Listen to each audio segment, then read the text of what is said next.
Baik, saudari saya akan share screen ya untuk materi kita malam ini ya. Eh, Memberitakan kabar sukacita kepada orang lain.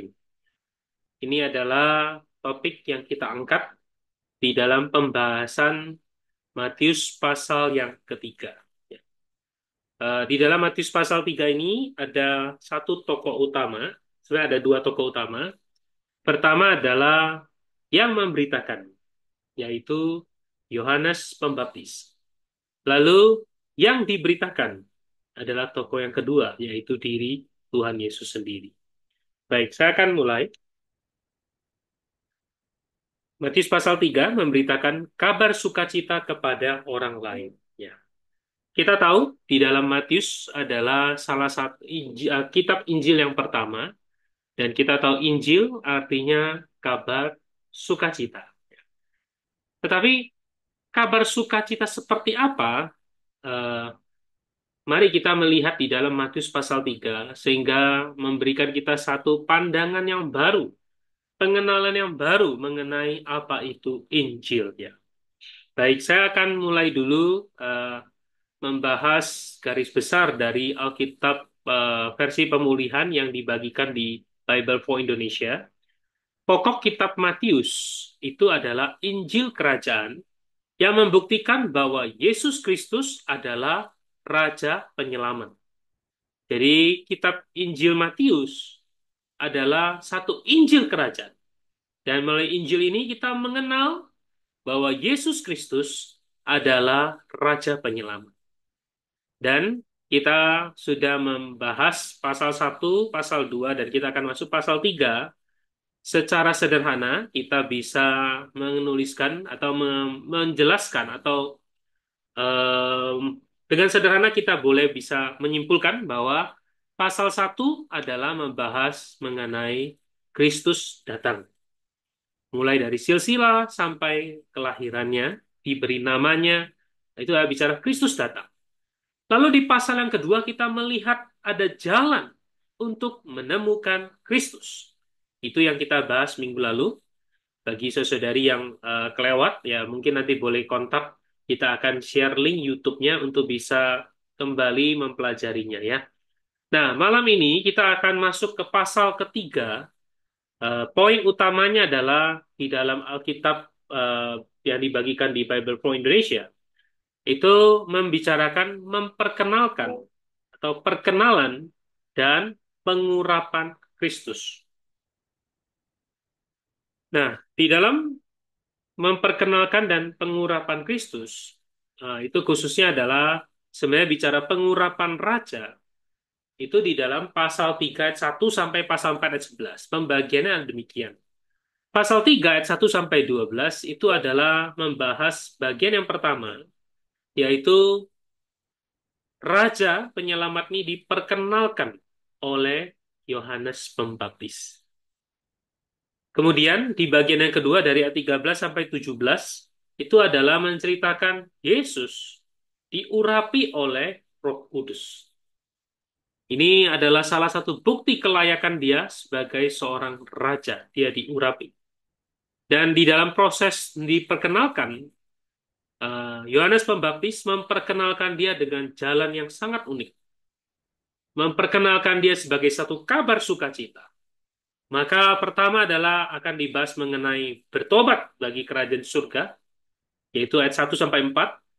Kemudian ayat 5 sampai 10 adalah bicara baptisan air bagi pertobatan. Dan ayat 11 dan 12 menyinggung mengenai baptisan Roh Kudus dan api. Baik, saya lanjutkan untuk pembahasan malam ini. Kita masuk ke bagian pertama. Diperkenalkan oleh Yohanes Pembaptis, itu ayat 1 sampai 12. Kita lihat ayat demi ayat, saudara ya. Ayat 1 dan 2 dikatakan pada waktu itu tampillah Yohanes Pembaptis di padang gurun Yudea dan memberitakan, bertobatlah, sebab kerajaan surga sudah dekat. Jadi, di dalam ayat 1 dan 2 ini, Yohanes Pembaptis, dia datang di padang gurun, dia memberitakan. Apa yang dia beritakan? Yang dia beritakan adalah bertobatlah, sebab kerajaan surga sudah dekat. Lalu dikatakan, ya penulis kitab Matius ya, menuliskan siapa dia Yohanes Pembaptis ini, yaitu dia berkata, sesungguhnya dialah yang dimaksudkan Nabi Yesaya ketika ia berkata, ada suara orang yang berseru-seru di padang gurun, persiapkanlah jalan untuk Tuhan, luruskanlah jalan baginya. Lalu dijelaskan lebih lanjut mengenai Yohanes. Yohanes memakai jubah bulu unta dan ikat pinggang kulit, dan makanannya belalang dan madu hutan. Baik, kita akan masuk pelan-pelan, mulai dari poin pertama, yaitu bicara bertobatlah, sebab kerajaan surga sudah dekat. Pertama kita akan melihat kata bertobat. Ya. Bertobat bagi kerajaan surga.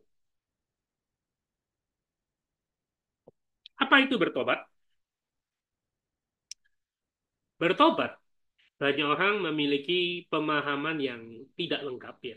Ada orang berkata bertobat itu menyesal. Bertobat itu berjanji tidak mengulangi lagi. Tapi di dalam bahasa aslinya, bertobat adalah perubahan pikiran. Jadi dimulai dari pikirannya. Bertobat adalah mengalami perubahan pikiran. Pikirannya dulu. Karena problem utama manusia itu adalah di pikiran. Jadi bertobat adalah dari pikirannya berubah. Sehingga menghasilkan sebuah penyesalan. Dan akhirnya penyesalan ini membuat dia apa? Membuat satu peralihan tujuan. Nah, mari kita lihat, membahas lebih dalam ya. Apa bedanya orang yang belum bertobat dan orang yang setelah bertobat? Sebelum bertobat, kehidupan seseorang itu jatuh karena dia hidup menurut pikirannya sendiri. Apa yang menurut dia baik, dia lakukan. Dia jauh dari Allah dan kehidupannya bertentangan dengan kehendak Allah. Karena dia adalah orang dosa, dia dibawa pengaruh pikiran orang dosa. Akibatnya, kehidupannya itu bertentangan dengan kehendak Allah. Dia jauh dari Allah. Bukankah ini pengalaman kita sebelumnya, bukan, saudari? Lalu di bawah pengaruh pikiran kita yang jatuh, kita makin lama, makin jauh dari Allah. Tapi puji Tuhan, suatu hari mungkin kita mendengarkan kabar sukacita. Lalu kita bertobat. Apa yang terjadi? Oh, kita beralih pikiran. Yang dulu mungkin bagi kita, siapa Yesus itu? Siapa Allah itu? Tapi oleh pertobatan, pengalihan pikiran, pengalihan falsafah, pengalihan logika kita. Lalu kita membalikkan punggung kita terhadap masa lampau kita. Memalingkan muka kita. Dulu kita adalah melihat diri sendiri, tapi sekarang kita memalingkan muka kita, menatap kepada Allah. Inilah bertobat. Jadi bertobat tidak sekedar sebuah penyesalan. Tapi bertobat adalah aku berbalik dari pikiran, dari hidup yang sia-sia, kepada Allah. Haleluya. Inilah pertobatan yang sejati. Pertobatan adalah kita berbalik kepada Allah. Mulai dari pikiran kita. Lalu dari hati kita juga menyesal. Dan kita mengalihkan tujuan kita kepada Allah.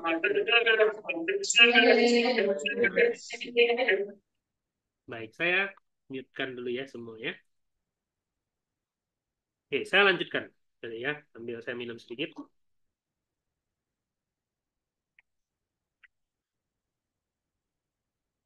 Kemudian kita masuk ke bagian kedua. Setelah kita bahas bertobat, sekarang kita melihat menariknya dari kitab Matius ini. Dikatakan bertobatlah sebab kerajaan surga sudah dekat. Jadi pertobatan yang dibahas di sini berkaitan dengan kerajaan. Ini sangat bertolak belakang dengan pemikiran manusia. Pemikiran alamiah kita adalah bertobat karena kita sudah melakukan satu pelanggaran, kita melakukan satu dosa, kita melakukan satu kebejatan, kita sudah melanggar perintah Allah, lalu kita harus bertobat.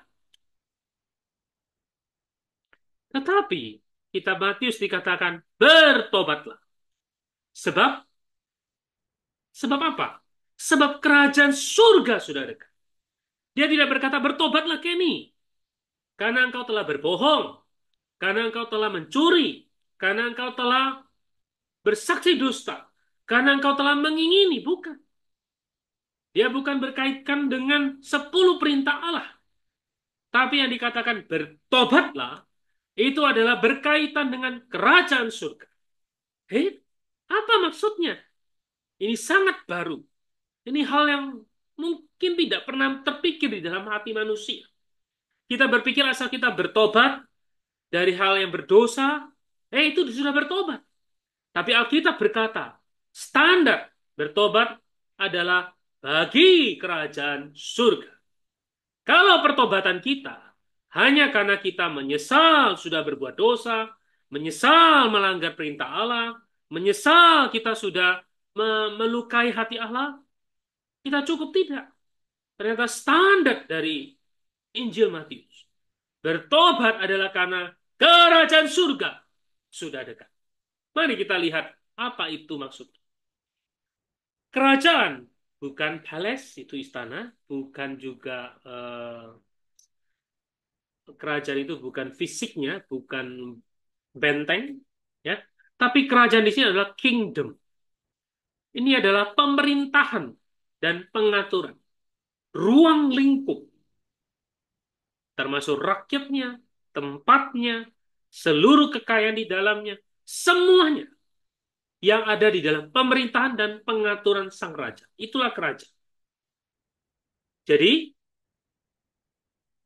yang dimaksud dengan bertobatlah bagi kerajaan adalah dulu sasaran kita kejar adalah banyak perkara. Kita berada di bawah kita tidak di bawah pengaturan apapun. Kita semau dewe, semaunya saya. Ya, ini yang disukai oleh anak-anak muda. Sehingga ada iklan, it's my life. Just do it. Lakukan apa yang Anda mau. Lalu setelah kita bertobat, khususnya bertobat bagi kerajaan, apa artinya kita mengalihkan sasaran kita kepada Allah, kepada kerajaannya, di mana kerajaan ini disusun dari kaum beriman yang dilahirkan kembali. Oh, kerajaannya adalah bersifat surgawi dan rohani. Kita bertobat kepada Allah, kita menjadikan dia raja kita, dan kita rela, kita meletakkan diri kita menyerahkan diri kita di bawah pengaturan raja itu. Jadi, saudara-saudari malam ini, kita pun masih perlu Injil Matius. Kita perlu kabar sukacita ini. Bertobatlah, sebab kerajaan surga sudah dekat. Artinya kita perlu menyerahkan diri kita. Tuhan, aku mau hidupku yang aku tempuh, masa depanku, keuanganku, keluarga, pekerjaanku, karirku, pelayananku. Oh Tuhan, kau harus menjadi raja yang mengatur. Karena ini semua adalah milik. Semua adalah di bawah pemerintah. Saudara-saudari, inilah standar dari pertobatan di dalam Matius pasal 3. Mari saya lanjutkan. Kemudian bertobat di sini tidak hanya berkaitan dengan ruang lingkup. Bukan hanya berkaitan dengan pemerintahan atau pengaturan dari seorang sang raja. Tapi pemerintahan ini, pengaturan ini adalah bersifat surga. Maka dikatakan ini adalah kerajaan surga, bukan kerajaan bumi. Surga adalah langit tertinggi. Menurut Alkitab, langit ketiga. Langit di atas langit. Lalu kerajaan surga adalah apa? Adalah kerajaan Allah di langit ketiga, di mana menjalankan kedaulatannya untuk berkuasa di dalam umat kerajaan. Jadi kerajaan yang di sini, pemerintahnya adalah pemerintahan yang surgawi. Haleluya. Saudara-saudari, mungkin kita tidak pernah terbesit di dalam hati kita bahwa inilah standar pertobatan. Inilah kabar sukacita. Kabar sukacita kita adalah kita perlu bagi kerajaan surga.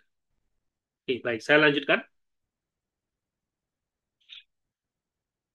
Sehingga dulu kita tidak berada di bawah raja, melainkan kita terus-menerus melanggar hukum, diserahkan pada pengadilan. Sehingga hanya apa? Kita perlu diatur oleh polisi dan hukum di bumi. Tapi kalau orang yang sudah bertobat bagi kerajaan, dia dibawa pengaturan kerajaan surgawi. Dia, raja ini masuk ke dalam kita, tinggal di dalam roh kita. Ketika dia berbicara pada kita, oh, dia sering menyatakan satu kata, tidak. Inilah kerajaan surga. Setelah kita bertobat, saudara. Kadang-kala kita pakai satu pakaian. Di dalam ada perasaan, hei, inikah ciri-ciri kerajaan surga? Inikah model umat kerajaan? Ini adalah perkataan tidak yang sering melarang kita. Kadangkala kita di jalan, wah, saya ini kebetulan orang Sumatera ya. Orang Sumatera Utara itu eh, mirip-mirip lah ya dengan orang Timur juga di dalam temperamennya ya. Seringkali ketika nyetirnya tidak sabaran. Lalu melihat lampu lalu lintas ini enggak sabaran. Sehingga di kampung halaman saya seringkali ada satu istilah yang bukan joke ya, ini memang kenyataan, tapi bagi saya, bagi mungkin kita dengar menjadi joke ya. Kalau kita melihat lampu hijau, berarti kita harus jalan, mobil kita, kendaraan kita harus jalan. Lalu kalau kita lihat lampu kuning mulai nyala, artinya apa? Bukan mulai siap-siap berhenti, bukan. Tapi tancap gas paling cepat. Sehingga kalau lampu merah baru rem secepat-cepatnya. Tetapi setelah bertobat, Tuhan di dalam saya mengubah. Tuhan berkata, tidak, tidak demikian. Eh, bukan diatur oleh lampu lalu lintas, tapi diatur oleh raja yang di dalam. Yang sering berkata, tidak. Stop, tunggu, jangan. Saudari, inilah pertobatan yang sejati. Kita memiliki kehidupan yang di atas, kehidupan langit di atas langit. Tidak sekedar hanya di ada polisi, ada hukum, baru kita tahu. Tidak. Tapi karena ada raja yang di dalam kita. Nah, saya mungkin pakai kesempatan ini cerita satu kesaksian ya. Satu kali di daratan China, ada suami istri beroleh selamat. Eh, karena mereka mendengarkan Injil, lalu mereka beroleh selamat. Tapi karena mereka masih baru, mereka tidak mengerti mana yang boleh, mana yang tidak, mana yang sepatutnya, mana yang tidak. Sehingga satu kali mereka malam hari makan, menurut kebiasaan sebelumnya, mereka itu selesai makan itu, lalu mereka mulai mengambil anggur dan minum, minum, minum. Wah, ini orang Timur juga suka minum ya. Kak Puji, Saudara Puji itu sering ngomong minum sopi gimana. Nah, tetapi ketika anggur mulai dituang, ya, ketika mau minum, di dalam mereka ada perasaan, ada pertanyaan. Sekarang saya sudah percaya Tuhan. Saya orang Kristen. Saya orang yang sudah menyerahkan diri kepada Kristus. Boleh nggak ya saya sekarang minum anggur? Boleh nggak saya seperti dulu mabuk? Nggak, nggak bisa mengendalikan diri. Lalu kata istrinya, kita tidak tahu karena kita juga baru boleh selamat. Eh, yang membawa mereka diselamatkan itu adalah saudara Watchman nih. Saudara nih tidak ada di dekat kita. Zaman dulu tidak ada telepon kan? Tidak bisa seperti sekarang telepon, WA, ya, ada voice call. Tidak bisa. Jadi mereka bingung. Malam ini bagaimana nih? Minum atau enggak? Anggur sudah dituang. Nah, singkat cerita. Saudari Anda tahu hasilnya bagaimana? Setelah sejangka waktu lewat, saudara itu punya kesempatan dia bersaksi. Dia berkata, pada malam itu kita memang memutuskan. Ya sudahlah, kalaupun salah, Tuhan masih mengampuni kita. Kita minum saja. Tapi ketika dia mau minum, akhirnya terakhir mereka memutuskan tidak minum. Maka orang bertanya, kenapa saudara itu bersaksi? Bukan boleh atau tidak boleh.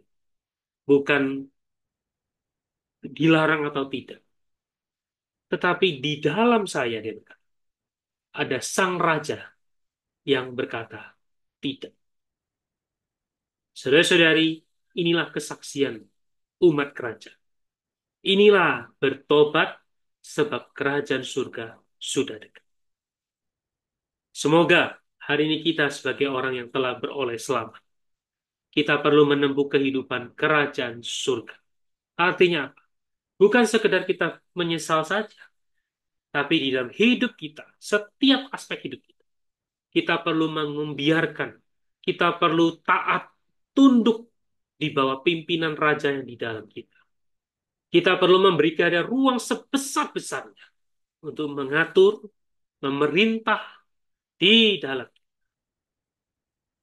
Maka, kita akan menjadi umat kerajaan. Baik, saya lanjutkan ya.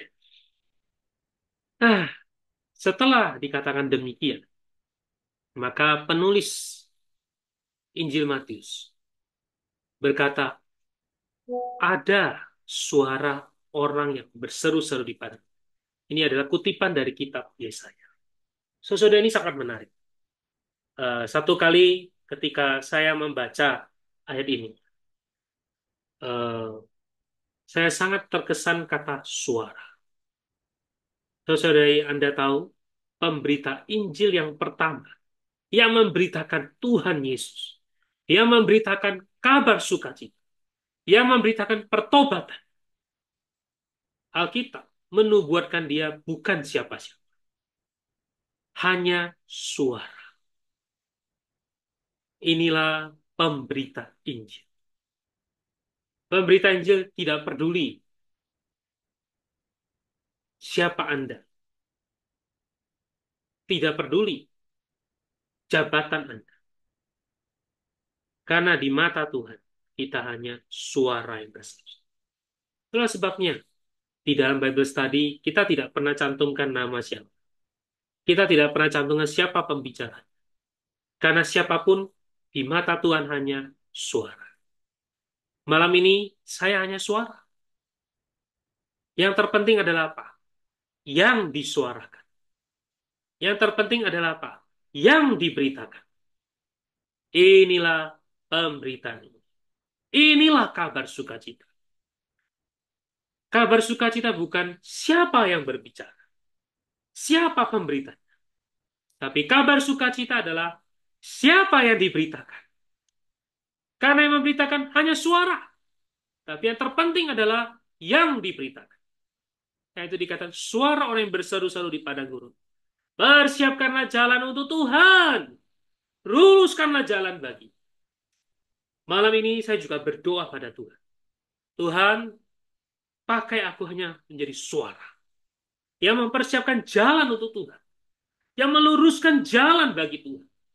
Diriku nggak penting. Namaku nggak penting. Engkaulah yang utama. Engkaulah yang harus diberitakan. Baik, saya akan masuk ke pembahasan apa itu persiapkanlah. Apa itu luruskanlah ya. Mari. Menyiapkan dan meluruskan jalan. Menyatakan bahwa ketika Injil diberitakan itu, jalan untuk supaya Tuhan datang. Jalan supaya Injil ini bisa masuk. Jalan ini tidak rata. Penuh dengan bukit dan lembah. Maka perlu apa? Perlu persiapan, perlu buka jalan, perlu diluruskan. Melalui apa? Melalui pertobatan. Jadi, ketika Yohanes berkata, bertobatlah, sebenarnya ini adalah sedang menyiapkan dan meluruskan jalan bagi Tuhan. Oh, puji Tuhan.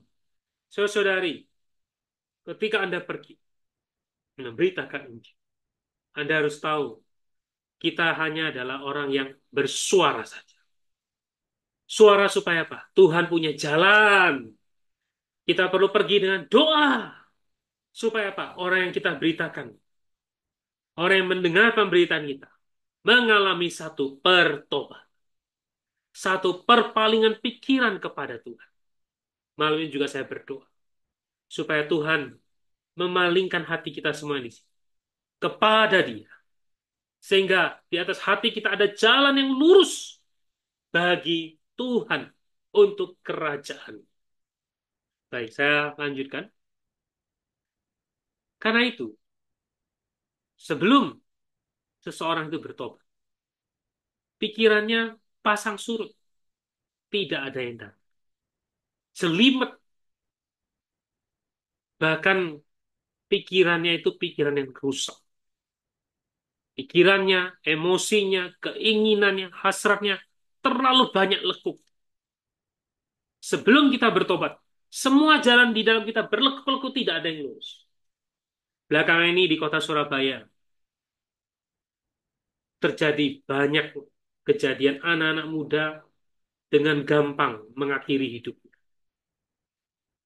Saya secara pribadi sedih, tapi saya secara pribadi juga terpanggil. Saya perlu menjadi suara yang berseru-seru di padang, berseru-seru di kampus, berseru-seru di tengah-tengah orang muda, supaya pikiran mereka jangan dibutakan. Emosi kita, emosinya jangan terlalu berlekuk. Perlu dibawa mereka bertobat, sehingga ada jalan raya, jalan setapak untuk menerima Tuhan. Oh, supaya Tuhan punya jalan masuk ke dalam mereka. Betul, saudari. Apalagi di zaman sekarang ini, orang berkata anak muda sekarang generasi stroberi, ditekan dikit, hancur sudah. Apa yang mereka perlukan? Oh, mereka perlu pemberitaan Injil. Mereka perlu mendengar kabar sukacita. Mereka perlu suara yang berseru-seru. Mereka perlu suara yang bisa membuka, menyiapkan jalan, meluruskan jalan bagi Tuhan. Bawa mereka bertobat.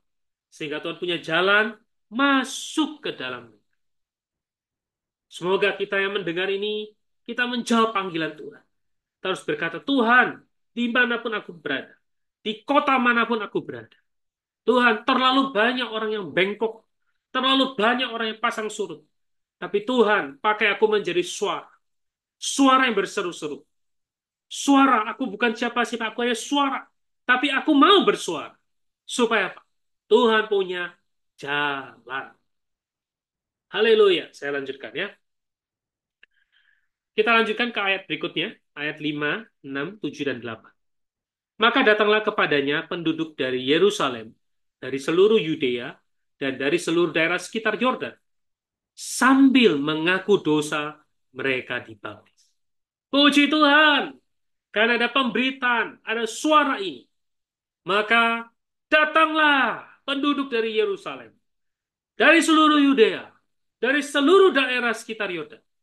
Sambil mengaku dosanya, mereka dibaptis oleh Yohanes di sungai Yordan. Di ayat 7 dan 8 dikatakan, tetapi waktu yang melihat banyak orang Farisi dan orang Saduki datang untuk dibaptis, berkatalah ia kepada mereka, hai kamu, keturunan ular beludak, siapakah yang mengatakan kepada kamu bahwa kamu dapat melarikan diri dari murka yang akan datang? Jadi, hasilkanlah buah sesuai dengan pertobatan. Di sini dikatakan ketika melihat orang Farisi, orang Saduki datang, Yohanes berkata, engkau keturunan ular beludak. Wah, kasar sekali. Jadi, hasilkanlah buah sesuai dengan pertobatan. Nah, di sini dikatakan, hasilkan buah yang sesuai dengan pertobatan. Apa maksudnya? Mari kita lihat. Oke, saya lanjutkan dulu ayat berikutnya ya. Dan janganlah mengira bahwa kamu dapat berkata dalam hatimu, Abraham adalah bapa kami. Karena aku berkata kepadamu, Allah dapat menjadikan anak-anak bagi Abraham dari batu-batu ini. Kapak sudah tersedia pada akar pohon, dan setiap pohon yang tidak menghasilkan buah yang baik, pasti ditebang dan dibuang ke dalam api. Oke. Ini adalah bicara bertobat, perlu tidak hanya secara luaran menyesal, tapi ada perubahan sifat. Pertobatan yang sungguh-sungguh, perpalingan yang real, perlu perubahan sifat. Ya, perlu perubahan sifat. Baik, saya lanjutkan. Orang-orang Farisi ini adalah orang-orang sekte agama yang paling ketat di antara orang Yahudi. Mereka merosot ke dalam kepura-puraan dan kemunafikan. Kita bisa baca di kitab Injil ya. Lalu orang-orang Saduki, orang-orang dari sekte lain, mereka nggak percaya pada kebangkitan. Mereka nggak percaya pada malaikat. Mereka nggak percaya mengenai roh.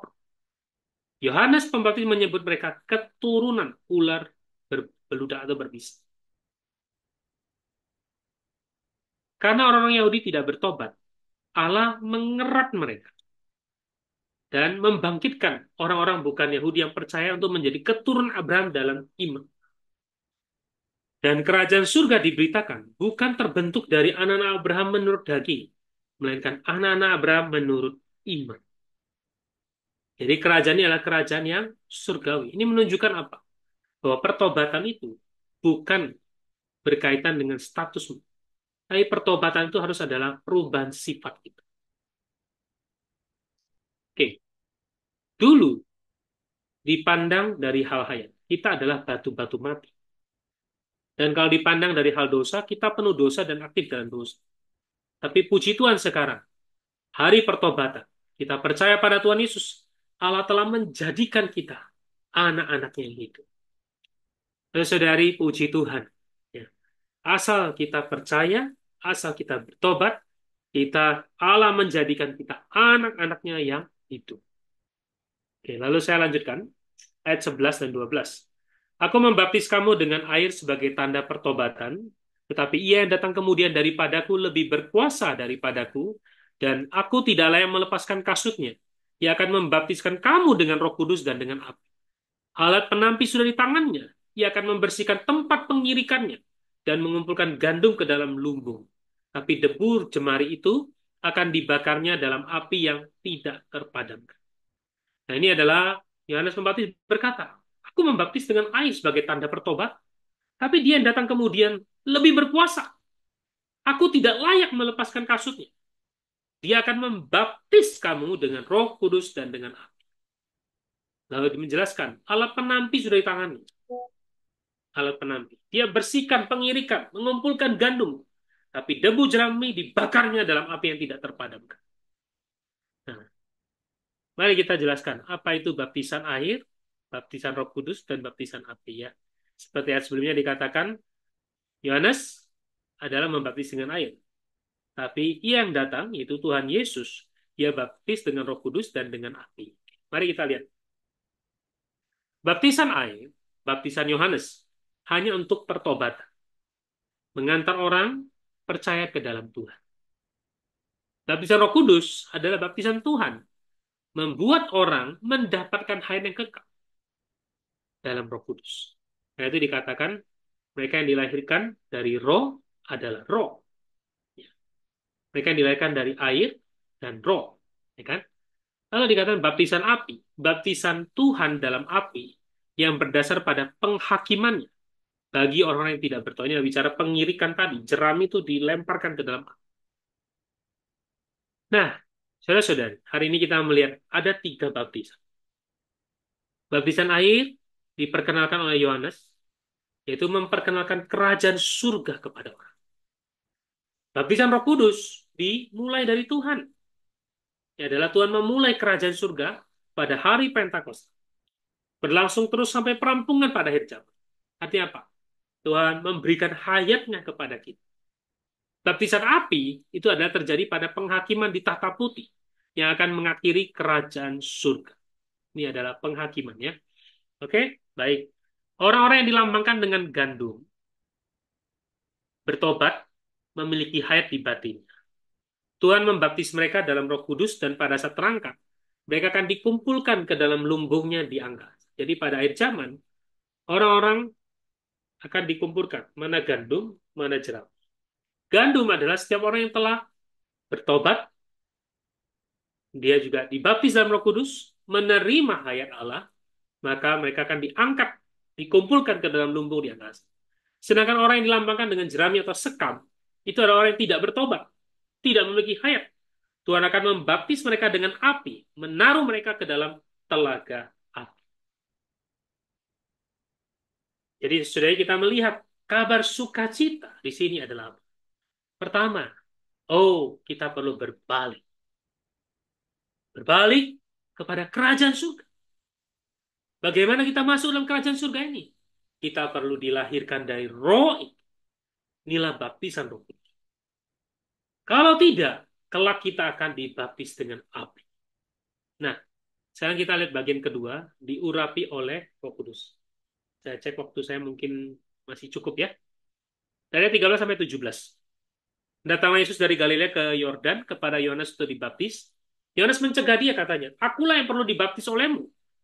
Dan engkau datang kepadaku. Yesus menjawab, biarlah hal itu terjadi.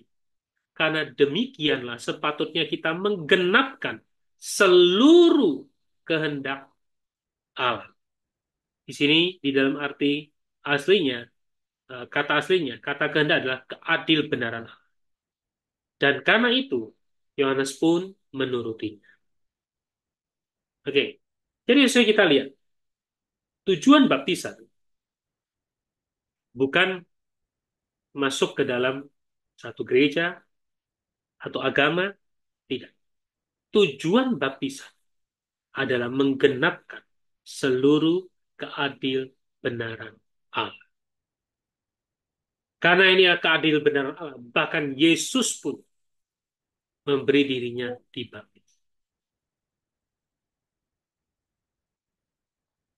Adil benar adalah menjadi tepat dengan hidup, berjalan, dan melakukan segala hal menurut cara yang ditetapkan oleh Allah. Dalam perjanjian lama yang dimaksud benar adalah memelihara hukum Taurat. Tapi dalam perjanjian baru, adil benar adalah kita harus dibaptis.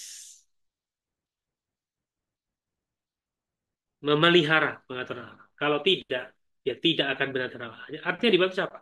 Kita dicelupkan ke dalam. Kita tenggelam di dalam. Inilah menggenapkan keadil benar Allah.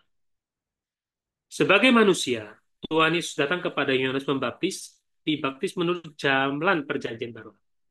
Di dalam keempat Injil, hanya Injil Yohanes yang tidak memuat catatan pembaptisan Tuhan. Karena Yohanes mempersaksikan bahwa Tuhan adalah. Jadi tidak dicatat detail. Ya, hanya di Injil Yohanes.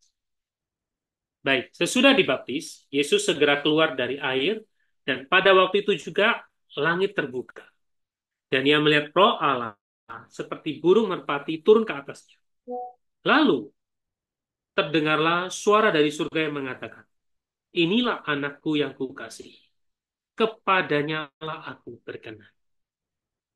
Jadi, saudara, ketika Tuhan keluar dari air, langit terbuka. Keluar dari air ya. Dia melihat roh Allah seperti burung merpati turun ke atasnya. Lalu suara dari surga berkata, inilah anakku yang kukasihi, kepadanya lah aku berkenan. Jadi, sini Tuhan diurapi. Lalu ada pengakuan dari Allah. Ini anak yang kukasihi, kepadanya lah aku berkenan. Dan hasil dari baptisan, ya inilah hasil baptisan. Langit terbuka, Roh Kudus turun, Bapa bersaksi. Puji Tuhan. Ya. Semoga ya kita semua yang telah percaya Tuhan di dalam baptisan kita mengalami hasil. Ketika dibaptis, saya masih ingat waktu saya pertama kali percaya Tuhan dibaptis. Seperti langit terbuka. Banyak hal dulu gelap, saya tidak ngerti. Tapi ketika saya dibaptis, terbuka. Saya mengerti makna hidup saya. Saya mengerti lebih, makin lama makin mengerti siapakah Allah saya. Roh Kudus turun, mengurapi, berbicara, memerintah di dalam sana. Bahkan Bapa bersaksi. Si Tuhan. Tuhan dibaptis juga memberikan dia ditaruh ke dalam kematian dan kebangkitan. Dibaptis adalah dikuburkan, lalu dibangkitkan. Supaya apa? Dia dapat melayani bukan secara alamiah, melainkan di dalam kebangkitan. Dengan dibaptis, dia mampu hidup dan melayani dalam kebangkitan. Sekalipun dia belum benar-benar mengalami mati dan bangkit, yang dialaminya 3,5 tahun kemudian. Tapi dalam hidup Tuhan Yesus selama 3,5 tahun pelayanan, kita melihat bagaimana dia menempuh kehidupan yang mati dan bangkit. Baik, karena waktu saya tidak bahas lebih dalam ya. Tuhan dibaptis untuk menggenapkan keadil benar Allah, ditaruh ke dalam kematian dan kebangkitan. Hal ini membawakan 3 hal padanya. Langit terbuka, Roh Allah turun, Bapa berbicara. Turunnya Roh adalah pengurapan Kristus. Dan berbicaranya Bapa adalah kesaksian bagi dia sebagai anak yang terkasih. Untuk kelahirannya, Roh itu ada dalam dirinya. Untuk ministrinya, Roh Allah turun ke atas. Dan Roh Allah ini turun seperti burung merpati. Berarti Tuhan melayani dalam kelembutan dan ketulusan. Oke, baik. Puji Tuhan. Demikian saya bahas sedikit mengenai Matius pasal 3. Nah, saya sedikit memberikan kata kesimpulan. Saudari, judul berita kita malam ini adalah memberitakan kabar sukacita kepada orang lain. Pertama-tama, kabar sukacita ini harus menjadi kabar sukacita bagi kita dulu. Kita mengalami satu perpalingan, satu perubahan pikiran, pertobatan. Mengapa? Pertobatan ini mendatangkan kerajaan surga, di mana Tuhan sebagai Sang Raja memiliki hak, tempat, ruang, waktu, segala-galanya memerintah di dalam kita. Bagaimana? Pertama, hati kita perlu diluruskan. Kita perlu memberikan jalan yang terbuka untuk dia. Membiarkan dia masuk ke dalam kita. Kita memberi diri kita dicelupkan di baptis. Menerima dia juga masuk ke dalam kita. Maka apa yang kita alami? Langit terbuka. Roh Allah memenuhi kita. Dan Bapa bersaksi bagi. Si Tuhan, inilah kabar sukacita. Tidak ada yang lebih sukacita selain Bapa bersaksi bagi kita. Semoga melalui berita malam ini kita terpanggil juga menjadi Yohanes Pembaptis. Pergilah kemana kita pergi. Kemana Tuhan utus kita. Di tempat kerja kita, di tengah-tengah keluarga kita, di tengah-tengah masyarakat. Mungkin yang kuliah di tengah-tengah kampus Anda, di tengah-tengah teman Anda. Anda perlu menjadi suara yang berseru-seru di padang. Persiapkanlah jalan untuk Tuhan, luruskanlah jalan bagi dia. Puji Tuhan, saya berhenti sampai di sini.